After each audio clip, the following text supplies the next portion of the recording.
Tanishing, 6 yoshli dunyo qahramoni. Bu bolaning ismi Bridger Walker. U atiga 6 yoshda, ammo allaqachon butun dunyoga qahramon sifatida tanilgan.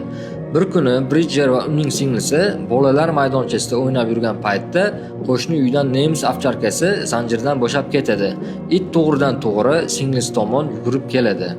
Shu zahoda Bridger singlisining oldiga o'tib, "Qoch" deb baqiradi va uni himoyalash uchun o'zini oldinga tashlaydi.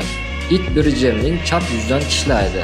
Natijada u jiddiy jarohat oladi va shifokorlar uning yuziga 19 ta chok tikishga majbur bo'lishadi. Keyin dadasi undan so'raydi: "Nega bunday qilding?" Bridger esa shunday javob beradi: "Singlim jarohat olmasligi uchun men itning oldiga o'tdim. Agar kimdir o'lish kerak bo'lsa, u men bo'lishim kerak edi, singlim emas." Shu voqeadan so'ng Bridgerning jasorati butun dunyoga tarqaldi. Uni butun dunyo qahramon deb tan oldi. Hatto mashhur kino qahramonlari va aktyorlar ham uning muxlisiga aylandi.